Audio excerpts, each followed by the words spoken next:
Genau, ein letztes Mal Offenbarung und wir starten sofort in den letzten Text aus dem 21. Kapitel. Danach sah ich einen neuen Himmel und eine neue Erde.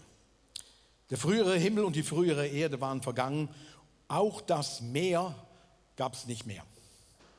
Ich sah die heilige Stadt, das neue Jerusalem von Gott, aus dem Himmel herabkommen, schön wie eine Braut, die sich für ihren Bräutigam geschmückt hat. Und vom Thron her hörte ich eine mächtige Stimme: Seht, die Wohnung Gottes ist jetzt bei den Menschen. Gott wird in ihrer Mitte wohnen. Sie werden sein Volk sein, ein Volk aus vielen Völkern. Und er selbst, ihr Gott, wird immer bei ihnen sein. Er wird alle ihre Tränen abwischen. Es wird keinen Tod mehr geben, kein Leid, keine Schmerzen. Es werden keine Angstschreie mehr zu hören sein. Denn was früher war, ist vergangen.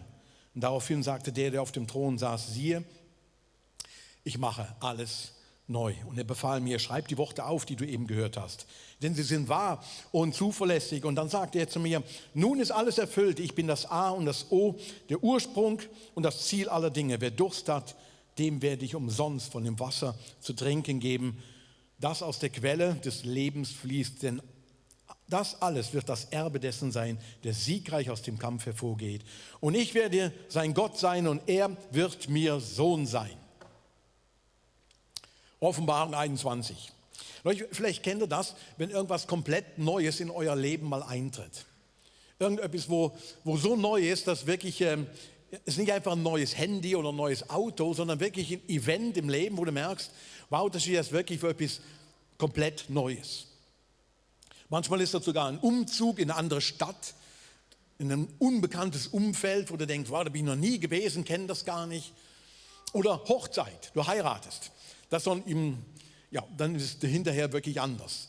Auf einmal wachst du immer mit derselben Person daneben dran auf und denkst, das ist wirklich eine Zeitenwende. Das ist wirklich eine Zeitenwende. Und wenn du eine planst dieses Jahr, dann freu dich darauf, das ist wirklich ein bisschen Neues. Oder aber Geburt. Geburt ist für mich sowas gewesen, wo ich außergewöhnlich noch in Erinnerung habe, nicht jedes Detail, darum bin ich froh, aber den Moment zu haben, auf einmal ein vollkommenes neues Wesen in der Hand zu haben, auf einmal zu erleben, da ist ein neuer Mensch, ich habe noch nie vorher gesehen, das hat wirklich alles verändert, hat alles irgendwo in meinem Sein, in unserem Lebensstil verändert und so weiter. Neu und ganz anders. Um solche Dimensionen dreht es sich hier in Offenbarung 21. Es wird nicht mehr sein wie vorher. Und auf das treffen wir in den letzten beiden Kapiteln von der Bibel. Wird es nicht mehr so sein wie vorher. Es sieht wirklich komplett anders aus. Am Ende spricht Gott nochmal dieses Wort, das Schöpferwort, was er ganz am Anfang in der Bibel gesprochen hat. Siehe, ich mache alles neu. Es ist ein neues Schöpferwort, es wird alles neu werden. Am Ende von der Bibel, Leute, in den letzten beiden Kapiteln gibt es auch keinen Schrecken mehr, auch keine Monster mehr, sondern die Vision über die Monster darüber hinaus, die steht im Vordergrund. Und in der Vergangenheit haben das Künstler immer wieder mal dargestellt. Albrecht Dürer, ich habe schon ein Bild mitgebracht, der hat diese Vorstellung damals, das neue Jerusalem und alles kommt zusammen und diesen Holzstich da gemacht in seiner Zeit grandios. Johannes sieht dieses neue Jerusalem. Es gibt auch neuere Künstler, die haben sich auch dran versucht. Sieht denn so aus? Muss man nicht lange kommentieren, aber irgendwo die Vorstellung, was da beschrieben wird, dieser quadratische Würfel, der da runterkommt, man liest das in den Texten von Offenbarung 22, jede Seitenlänge ist gleich, das sind Edelsteine rund drumherum, das sind die Türen, die zu diesem neuen Jerusalem aufgehen. Die Türen werden nie zu sein. Es wird der Strom rausfließen von diesem Ort, von dieser Stadt. Und das ist so ein Versuch, das irgendwie deutlich zu machen. Beeindruckende Bilder. Und die Bilder, die da gebraucht werden, ist zum Beispiel die Hochzeit. Braut, Bräutigam. Und wir wissen, Leute, wenn du heiratest, dann wirklich dann entscheidet, dann sind Dinge anders. Wirklich, die werden anders. Du entscheidest ja nicht mehr alleine, wie alles Geld ausgegeben wird. Du entscheidest nicht mehr alleine über das Parfüm. Oder solltest du vielleicht nicht mehr alleine entscheiden für den einen oder anderen. Und sagen, nein, look, das frage ich doch lieber meine Frau, ob das gut schmeckt. Auf einmal machst du Dinge zusammen und sagst, hey, das muss miteinander entschieden werden. Auch das Bild vom Erbe. Wenn einer den Erbe antritt, dann ist er immer noch der gleiche Mensch, aber auf einmal ist er Erbe von dem. Und all diese Bilder, die werden da gebraucht und zeigen was von dieser großen Veränderung, von dieser radikalen Verwandlung. Aber nicht in dem Sinn, dass es nichts mehr mit dem Alten zu tun hat. Ein neuer Himmel, eine neue Erde heißt nicht, dass die alte Erde eingestampft wird. Und das ist vielleicht für den einen oder anderen vielleicht vollkommen neu.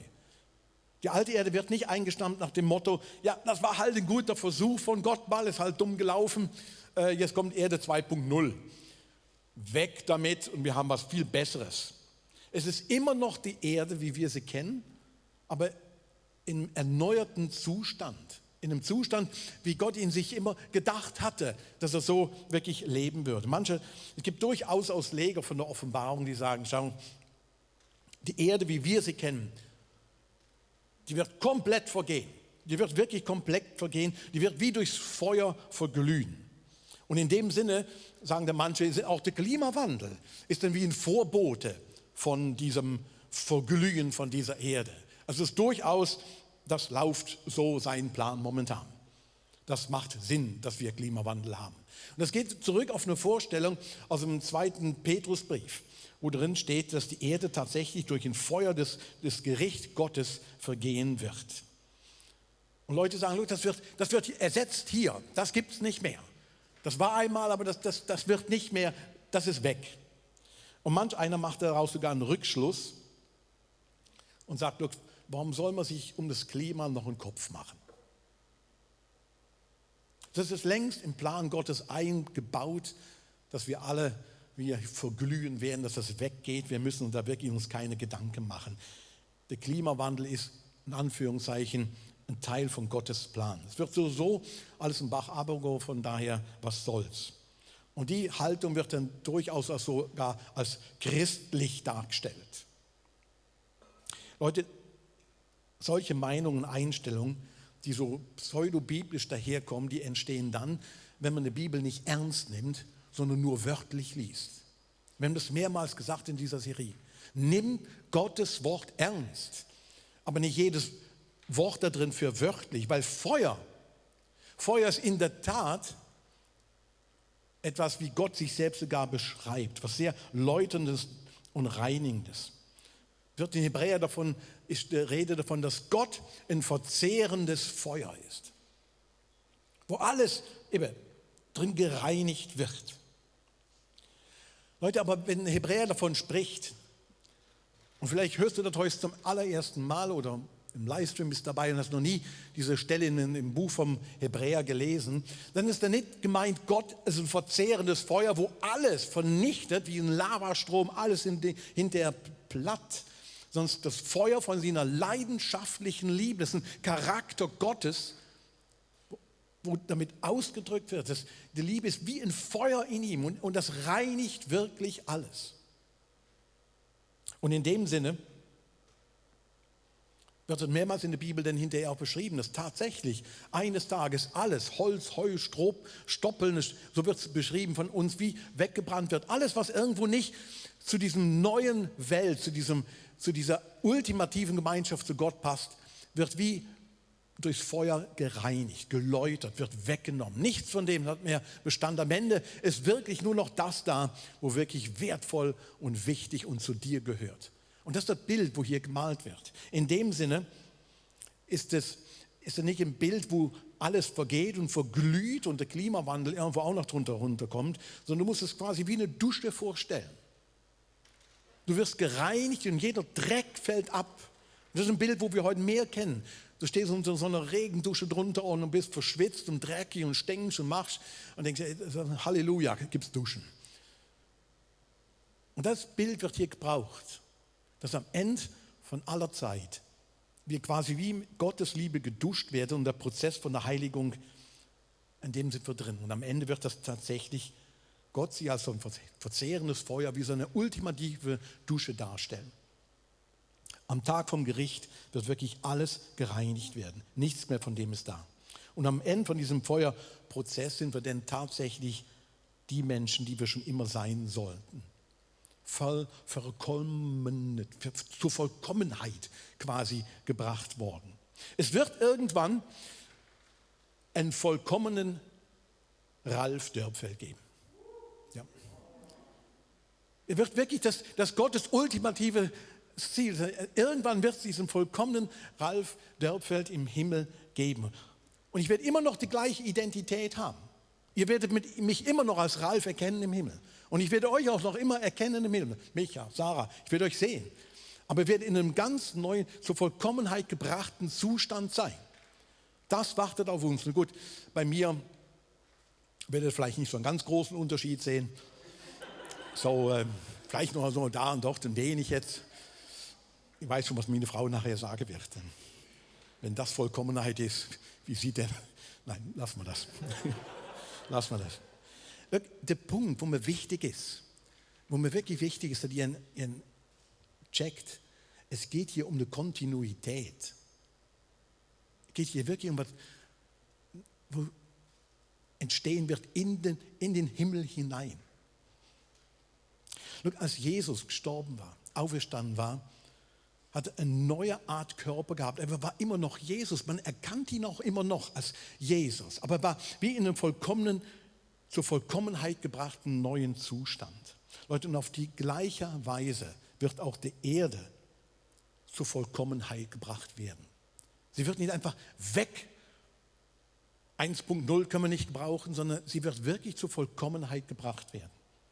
Es wird immer noch die gleiche Erde sein. Es wird keine Ersatzerde sein, sondern die Erde sein, wo Gott wirklich immer hin wollte mit.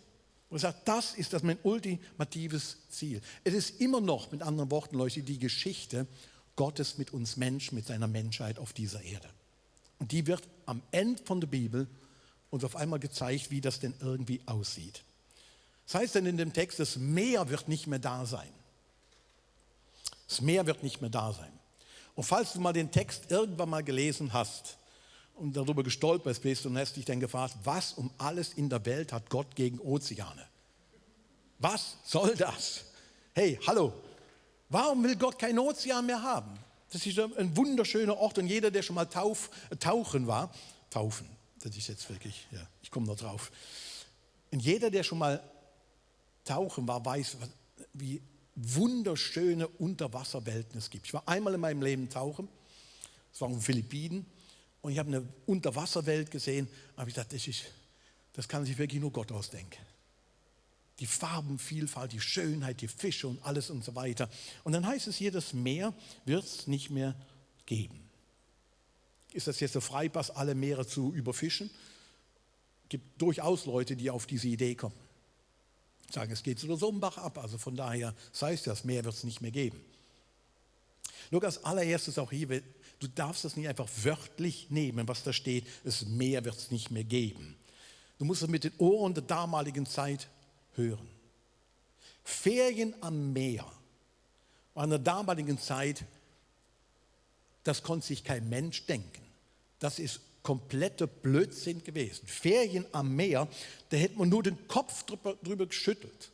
Das Meer war der Ort von der Unsicherheit, wo man mit dem Boot rauskam, aber manche kamen gar nicht erst wieder. Es war ein Ort vom Chaos, von der Gefahr, wo sich auftürmte, wo riesige Wellen entstanden. Das Meer, was wir mit Meer verbinden, Ferien, so Südfrankreich, Herbstcamp und so weiter. Vergiss es. Kein Mensch der damaligen Zeit wäre auf so eine Idee gekommen, Ferien am Meer zu machen. Das Meer war so wirklich ein Ort von der Unberechenbarkeit und Unzählige sind drauf gestorben und nicht wiedergekehrt. Es war ein Bild dafür für ein unruhiges Völkermeer. Interessanterweise in der Offenbarung, wir haben das gelesen, der Antichrist kam sehr wohl aus dem Meer heraus. Alle Monster kommen aus dem Meer heraus. Es ist der Ort symbolisch für wirklich Unheil. Und am Ende von der Bibel steht auf einmal da, es wird kein Meer mehr geben. Und gemeint ist damit, es wird keinen Unheilsort mehr geben. Keine Gefahr, keine Bedrohung, keine Angstschrei mehr, keine Schmerzen mehr und keine Tränen mehr, weil Gott alles neu gemacht hat. Es wird keinen Ort mehr geben, der dich, deine Familie, deine Nächsten, deine Firma oder sonst was irgendwo bedroht. Fische wird es sehr wohl in der neuen Welt geben. Wir haben jetzt eben so ein schönes Bild gezeigt, vielleicht können wir das mal sehen. Im Alten Testament ist schon die Rede davon. Und dass ein Strom vom Leben von diesem neuen Jerusalem ausgehen wird. Und dass dieser Strom vom Leben, weil er so gesund ist, alles wieder beleben wird. Und eine Unzahl an Fischen wird es geben. Weil das Meer nämlich eine andere Bedeutung hat. Aber im Ezekiel ist schon davon die Rede, dass es eine große Fischfalt geben wird auf dieser neuen Erde. Himmel und Erde kommen wieder zusammen. Leute, und das ist was, wo ganz am Anfang von der Bibel steht, im ersten Buch von der Bibel, im 1. Mose, in Genesis, wo Gott im Garten umhergelaufen ist und zu den Menschen gekommen ist. Und am Ende von der Bibel finden wir das wieder, dass Himmel und Erde wie eins sind. Und Gott ist bei den Menschen und Menschen sind bei Gott. Und es macht wie so einen großen Bogen vom Anfang bis ganz am Ende. Und die Frage ist, wie kommen die beiden zusammen wieder? Und wenn wir es eben gelesen haben, wir kommen zusammen, das neue Jerusalem kommt vom Himmel herab. Gott schafft wirklich dieses neue Gegenüber. Und das ist ein wichtiges Detail. Look, du kommst nicht in den Himmel. Und vielleicht denkst du, das ist Bad News. Ja? Der Offenbarung zeigt im Bild, nicht du gehst in den Himmel, sondern der Himmel kommt runter auf der Erde. Das neue Jerusalem kommt von oben herunter. Das ist genau die andere Richtung. Nicht du fliegst jetzt irgendwo hin, sondern das neue Jerusalem, der Himmel kommt auf der Erde. Wir hatten ursprünglich in der Serie geplant, einen ganzen Sonntag mal dem Thema zu widmen, wo vielleicht der eine oder andere von euch kennt. Und wenn du es nicht kennst, kannst du gerne mal nachlesen in der Bibel. Das heißt so Entrückung. Das geht auf dem Matthäus-Evangelium zurück, wo Jesus davon redet, dass die ihm angehören, wie auf den Wolken ihm entgegenkommen und quasi so ein intergalaktisches Raumschiff. Und dann gibt es die große Vereinigung. Also wir werden entrückt von dieser Erde da drin. Ja, ihr Lieben, und jetzt haben wir Offenbarung gelesen. Und als wir die Offenbarung gelesen haben, haben wir gemerkt, look, an keiner einzigen Stelle ist irgendwo davon die Rede, dass du in so einem intergalaktischen Raumschiff abgeholt wirst und dann auf den Wolken irgendwo Jesus begegnet. Es ist ein sehr beliebtes Motiv gewesen immer. Und diejenigen von euch, die sich noch daran erinnern können, Raumschiff Enterprise, ich darf nicht mehr so alte Filme nennen, hat mir neulich einer gesagt. Raumschiff Enterprise, kennt das einer noch? Scotty, beam us up, kennt einer den Spruch wenigstens noch, Scotty, diese Entmaterialisierung und dann wirst du an einem anderen Ort, kommst du, tauchst wieder auf, dieses tolle Geräusch dabei.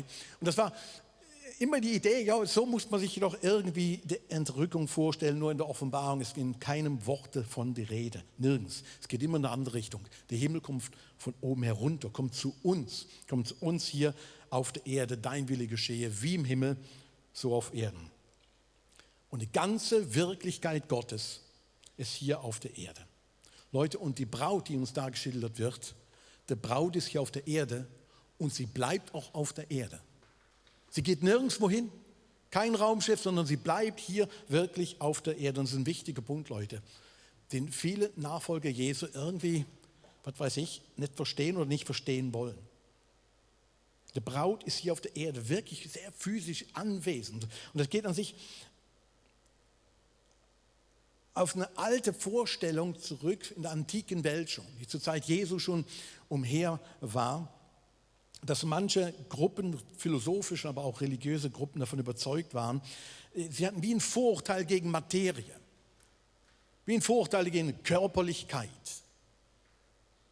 Das war einfach das Spirituelle, das ist wirklich entscheidend. Der Körper ist wie zweitrangig. Und wenn du stirbst, dann wird deine Seele endlich befreit von diesem lästigen Körper, der Runzel hat und nicht so toll aussieht, was auch immer, du wirst befreit und dann passiert das dann, reinkarniert oder wie auch immer, du bist wie gefangen in deinem Körper. Und das war eine sehr, sehr weit verbreitete Vorstellung, dass man so eine Abwehr hatte gegen alles Physische. Und in den ersten Kirchen ist das durchaus ein Thema gewesen. Im 1. Johannes wird sehr genau darauf angesprochen, da heißt es, jeder, der leugnet, dass Jesus leibhaftig ins Fleisch gekommen ist nicht von Gott. Jeder, der das behauptet, dass Jesus nicht wirklich als Mensch auf der Erde war, der ist nicht von Gott. Und es gab durch alle Zeiten hindurch Leute, die hatten die Vorstellung, Gott ist zu heilig, dass er sich jemals an Materie, an unserer Körperlichkeit beteiligen würde. Das passt nicht zusammen, Gott und wir. Und sie konnten wie nicht an der Inkarnation von Jesus glauben, dass er ganz Mensch war. War die Vorstellung, Jesus ist irgendwie so eine Art Phantom. So super Phantom, wo irgendwo umher geschwebt und so weiter. Der hat nur so getan, als wäre er Mensch. Aber er war nicht wirklich Mensch. Der hat nur so getan. Und das liegt daran, dass man so eine abschätzige Sicht hatte auf den Körper. Und unglücklicherweise haben einige Christen die sogar übernommen. Und ich denke sogar, sie ist ziemlich weit verbreitet.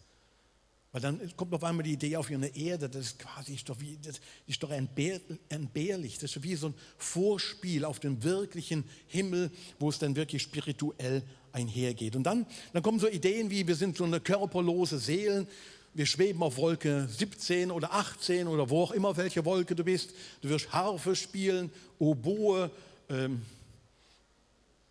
Posaune, irgend sowas. Wahrscheinlich haben wir so übernatürliche Windeln an, keine Ahnung. Also irgendeine ganz entmaterialisierte Sicht von wie soll es denn im Himmel aussehen. Leute, und das komplett geht an dem vorbei, was wir in der Schöpfung lesen, durch die ganze Bibel hindurch lesen. Dass Gott einen Mensch gemacht hat und gesagt hat, hey, du bist gut. Ich habe dir angeschaut, du bist ein guter Mensch. Und da kommt ein neuer Mensch auf der Erde und sagt, willkommen dieser neue Mensch, so wie du aussiehst. Das ist toll. Gott hat dich gewoben, Gott hat dich gemacht. Gott möchte dich so. Und jetzt sagst du, jo, wenn ich mich so betrachte, jo, Gott hat mich so gemacht. Ja, mit der Zeit, wir sind vergänglich. Ja, wir leiden selbst darunter, dass wir unter Vergänglichkeit leben. Ja, mit der Zeit fallen die Haare aus. Ja, wachsen Haare an Stellen, wo sie nicht wachsen sollten. Ja, entstehen Runzeln im Gesicht und am Po. Ja, also sagt die Schwerkraft hat sein Tribut. Das kennen wir alle. Und trotzdem sagt Gott, du bist ein schöner Mensch. Du bist ein Mensch nach meinem Ebenbild. Ich habe dich gemacht. Du bist ein schöner Mensch, auch wenn du dich nicht schön findest. Gott steht zu seiner Materie, Gott steht zu seiner Schöpfung. Und wir werden irgendwann von dieser Vergänglichkeit und all diesen Schmerzen und der einhergehenden Not irgendwann mal befreit. Die Stadt kommt herunter, ist hier auf der Erde und sie ist geschmückt wie eine Braut. So wird es beschrieben. Look, das Bild von einer Braut muss man ein bisschen erklären. Im alten Judentum, und die Leute, die das gelesen haben, denen war es ziemlich deutlich, was damit gemeint ist. Im alten Judentum wurden Pärchen, die heirateten wie zweimal. Zuerst mal auf so eine rechtliche Art und Weise und dann kam hinterher, das war auch verbunden mit dem kleinen Fest, und dann hinterher kam die Hochzeit. Und das dazwischen nannte man Verlobungszeit. Meine Frau und ich, wir sind in der Zeit aufgewachsen, da haben wir uns noch verlobt, das gibt es heute auch wieder, eine ganze Zeit lang mal nicht, aber offiziell ist es Verlobungszeit. Und die Verlobungszeit hatte eine ganz gewisse Aufgabe. Der Mann, in aller Regel im alten Judentum, machte sich dann dran, irgendeine Behausung zu finden, ein eigenes Haus zu bauen und so weiter, all diese Dinge zu machen. Und Frauen wurden in aller Regel von anderen Frauen wie instruiert, was heißt das, Hausfrau, Mutter, Ehefrau zu sein und in diese Dinge. Alle wie so 1:1 in der Gruppe wie gecoacht, dahin zu kommen. Das galt für Männer und für Frauen. Und die Phase dazwischen, die nannte man eben Verlobungszeit und war eine Vorbereitungszeit. Man bereitete sich darauf vor, ordnete die Dinge, lernte Dinge, damit man dann irgendwann die Hochzeit feiert und dann tatsächlich so miteinander unterwegs war. Und hier ist das Bild davon gebraucht. Kirche befindet sich in der Verlobungszeit momentan. Du und ich, wir befinden uns in der Verlobungszeit, in der Phase, wo wir irgendwann mit Jesus wieder zusammenkommen werden. Und der Eintritt in diese ganze Phase ist, ja, wie Taufe. Nächste Woche feiern wir. Das ist wie so ein Prozess, du bekennst, ich höre zu dieser Braut, die sich parat macht, die darauf zugeht. Eine Braut, die sich anfängt zu schmücken, sich Gedanken zu machen, hey, look, wie soll das aussehen? Hey, und deswegen freuen wir uns so auf die Taufe nächste Woche.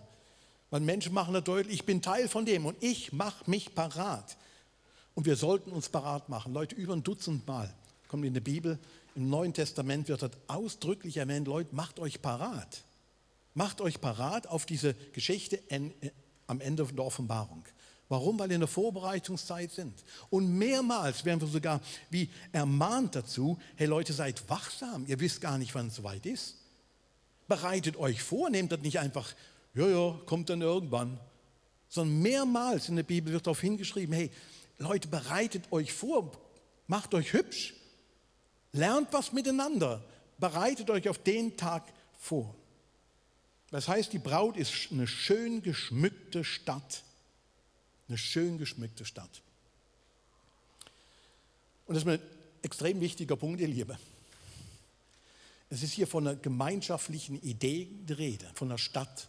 Es ist nicht von dir allein die Rede, du bist die Braut, sondern eine gemeinschaftliche Stadt wird erwähnt. Eine Zusammengehörigkeit von diesem Volk, das macht letztlich die Braut aus. Und man tut miteinander wie das Licht anzünden. Von so einem Bild ist die Rede. Das sind ganz viele einzelne Leute, die miteinander wirklich das Licht anzünden. Leute, und der Grund, warum mir das so extrem wichtig ist, die Idee von einem einzelnen Christen, der mit mir, mit Jesus unterwegs ist, der irgendwo draußen ist, unabhängig von dieser Braut oder wie nicht verbunden ist mit der Braut, der ist im Neuen Testament komplett fremd. Der ist im Neuen Testament komplett fremd. Die denken immer in einer Gruppe. Es widerspricht sogar dem ganzen Bild von der Braut. Es wird auch immer eine Nase fehlen, ein Ohr würde fehlen, weil die Braut wird immer als Kollektiv gesehen. Sie wird nicht als Einzelperson gesehen. Ein Nachfolger von Jesus zu sein bedeutet wirklich in dieser Verlobungszeit, du hörst zu einer größeren Gruppe hinzu. Du hörst zu dieser Braut hinzu. Leute, und ich weiß, es gibt eine Menge Leute, vielleicht bist du jetzt im Livestream sogar dabei, vielleicht warst du einer oder kennst auch so Leute. Ich habe im letzten Jahr mit zig Leuten gesprochen, die mir gesagt haben, ich habe die Nase voll von Kirche.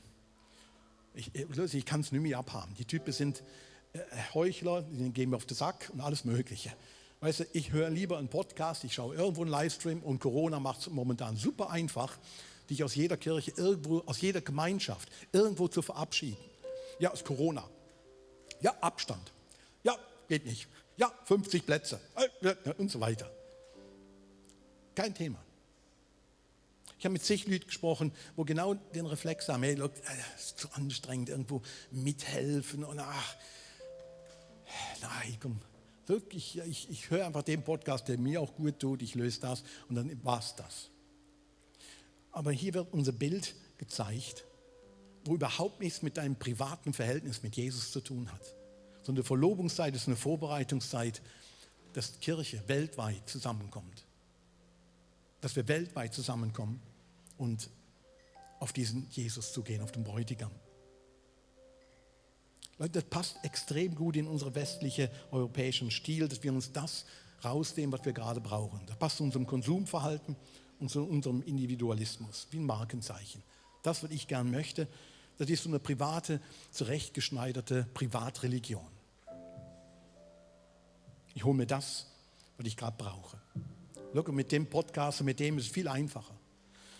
Es ist viel einfacher auszukommen, anstatt mit den Menschen oder irgendwo einem zu dienen, irgendwo einem zu helfen. Aber wer mal alles in der Welt hat gesagt, dass das Königreich Gottes einfach ist? Wer? Wer mal alles in der Welt hat gesagt oder die Idee verbreitet, dass das Königreich Gottes an sich immer nur eine Wellness-Oase ist? Nein, du triffst auf Menschen, die manchmal echt einen auf den Sack gehen können. Ja, es gibt Menschen, die schwierig sind. Wahrscheinlich höre ich dazu. Vielleicht du. Maybe. Aber die Realität ist, Leute, die Realität ist, dass wir Teil von der Braut sind und wir einander wirklich brauchen, um uns parat zu machen. Ich brauche einen, der in mein Leben hineinredet. Ich brauche einen, der mir sagt, Ralf, du bewegst dich in eine Richtung, das ist nicht mehr gut. Ich brauche das. Wir brauchen andere, die uns sagen, wenn unsere Ehen kaputt gehen und wir für unsere Wand fahren, die uns helfen und sagen, hey, komm, ich kann dir vielleicht da irgendwo unter die Arme greifen. Wir brauchen andere in der Erziehung unserer Kinder. Wir brauchen andere in unseren finanziellen Herausforderungen. Wir brauchen andere, wenn wir krank sind. Wir brauchen andere, damit wir einfach mal eine andere Meinung manchmal sogar hören. Wie anders soll der Braut sich parat machen, wenn jeder für sich das irgendwie sich vorstellt? Die Vorbereitungszeit ist eine kollektive Aufgabe. Wir brauchen Leute, weil wir selbst manchmal verkorkst sind. Eben, wie gesagt, manchmal unsere Ehen sogar im Sterben liegen und wir liegen und wir vielleicht nicht mehr weiter wissen. Wir brauchen es miteinander, Gott anzubeten, zu feiern. Wir brauchen einander, um das Abendmahl zu feiern. Wir brauchen das. Und ich rede jetzt nicht nur von Gottesdiensten. Wir brauchen das einander dienen, helfen, Vorbilder sind. Unsere Kinder wieder neue Vorbilder entdecken. Wir brauchen das einander. Leute, Johannes teilt das Menschen mit im 1. Jahrhundert, die sehr wahrscheinlich mit dem Tod konfrontiert waren. Und dann malt er dieses Bild. Wahrscheinlich wurden die als Märtyrer, starben einige sogar in den Gemeinden von denen. Und dann malt er ihnen dieses Bild von diesem, der Himmel kommt auf die Erde. Auf das gehen wir zu. Und er malt so eine große Vision und ermutigt sie damit letztlich, hey, halt durch, nur noch eine kurze Zeit. Leg dein Leben hin, hör nicht auf. Investiere dich halt weiter fest an diesem Jesus. Lass nicht los. Look, ich bin überzeugt davon, dass einer der Gründe, warum etliche Christen in Europa oder im westlichen Teil so häufig sich an Dinge klammern und davon alles erwarten, im Hier und Jetzt. Weil man vielleicht sich nicht ganz sicher ist, wird der Himmel wirklich so toll, dann haben wir auf jeden Fall hier schon was gehabt. Und legen alles darauf, im Hier und Jetzt schon alles erleben zu wollen. Das ist einer der Gründe, glaube ich, warum manche wirklich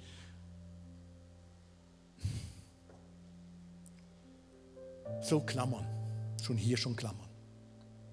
Es fehlt die große Vision, dass ein Himmel auf die Erde kommt. Leute, und das brauchen wir. Wir brauchen eine große Vision in unserem Leben von dem Himmel, der hier runterkommt. Ich möchte euch einladen, zum Schluss aufzustehen. Und wir nehmen uns 1-2 Minuten noch Zeit. Und ich lade euch ein. Hey, wie stellst du dir diesen Himmel denn endlich mal vor hier? Und vielleicht hilft es dir, einfach die Augen zu schließen. Und ich bringe dir vielleicht nur so ein paar Ideen dazu. Wie Johannes damals den Leuten damals das vorgestellt hat. Ein Ort von der unglaublichen Schönheit. Frei von jeder Umweltverschmutzung. Ein Artenreichtum an Tieren, an Menschen, wo uns dich wegbläst. Stellt euch einen Ort vor mit den schönsten Alpen, mit den krassesten Sonnenuntergängen und den grünsten Dschungeln, die es überhaupt irgendwo gibt. Ein Ort von Kreativität, wo Ideen sprudeln und sich andere darüber freuen, dass du so eine verrückte Idee hast. Und man miteinander forscht und Neues entdeckt von der unglaublichen Vielfalt und Größe und Weite Gottes. Ein Ort von einem Frieden, wo keiner sich schämen muss, wo nicht irgendwo so eine destruktive Konkurrenz herrscht, sondern wirklich Harmonie, wo es so gut tut. Ein Ort von Humor, wo gelacht wird. Ein Ort von Wissen, von gemeinschaftlichen Unterstützen und fortwährender Entdeckung der Größe Gottes. Leute, freuen uns auf den Ort. Der Geist und die Braut sagen, komm. Und ich lade dich ein, dein Herz an dem Moment wieder aufzumachen und sagen, Gott, komm bald. Komm in mein Leben. Ich möchte wirklich erfüllt werden von dieser Vision, von dem Himmel, der auf uns zukommt, den du schaffen wirst. Danke, Vater, bist du da und Heiliger Geist, ich bitte dich, erfüll unsere Seele. Blick uns an und schenk so eine tiefe Sehnsucht, noch viele mitzunehmen zu diesem Himmel.